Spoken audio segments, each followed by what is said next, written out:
श्री स्वामी समर्थ अध्याय 3. श्री गणेशाय नमः. धन्य धन्य त्या या जगती स्वामी चरणी ज्यांची भक्ती त्याची नाही पुनरावृत्ती पदपावती कैवल्य. निर्विकार स्वामी मूर्ती लोका चमत्कार दावेती. काही वर्ष करुणी वस्ती मंगलवेढे सोडिले. मोळा माझी वास्तव करिता अप्पाटोळे झाले भक्त. तेथीची साकल्य व्रत अल्पमती केवी वर्णू. सवे घेऊन स्वामीशी टोळ जाती अक्कलकोटाशी. अर्धा मार्गावरून टोळासी मागे परतणे भाग पडे.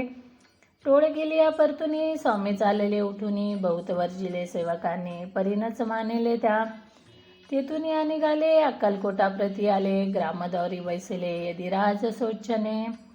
ते एक अविद्यन होता तो गरितायांची थट्टा परी. काही चमत्कार पाहता मा सिद्ध समजला.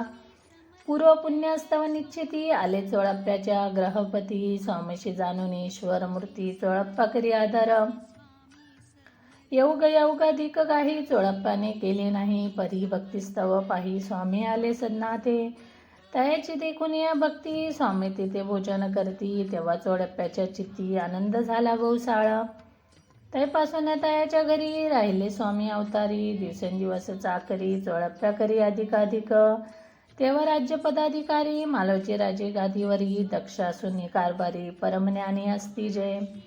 चोळप्प्याच्या ग्रहाप्रती आली कोणी कयती. लोका चमत्कार दाविती गावात मात पसरली. लोका माझी पसरली माता. नोपासी कळला वृत्तांत की आपुलिया नगरात. येती विख्यात पातले वार्ता ऐसा ऐकुनी. राम बोलला काय वाणी गावात येती येऊनी. फार दिवस जाहले परी आम्हा श्रुत झाली. आजवरी जाहले नाही आता जाऊनी. लवलाई भेटू तया यदिवर्या. परी ते केवळ अंतर्ज्ञानी अशी वार्ता ऐकुनी कानी. हे सत्य तरी येऊनी आताच देती दर्शना.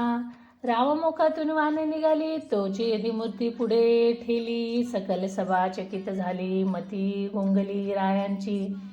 खुन पंतली अंतरी स्वामी केवळ अवतारी. अभक्ती पळून गेली दुरी चरणी भक्ती जडली तये. सकळ सभा नंदली समस्ती पावले वंदली. षोडोपचारे पूजली स्वामी मूर्ती नुप्राय. इथे श्री स्वामी चरित्र सारामृत नाना प्राकृत कथा संबंध केवळ भक्त परोसोत. तृतीय अध्याय गोडहा. श्री स्वामी राजानमस्तुतु शिरस्तु शुभम भवतु. इथे श्री स्वामी चरित्र सारामृत अक्कलकोट नगरे प्रवेशे तृतीय अध्याय गोडहा. श्री स्वामी समर्थ भगवान की जय.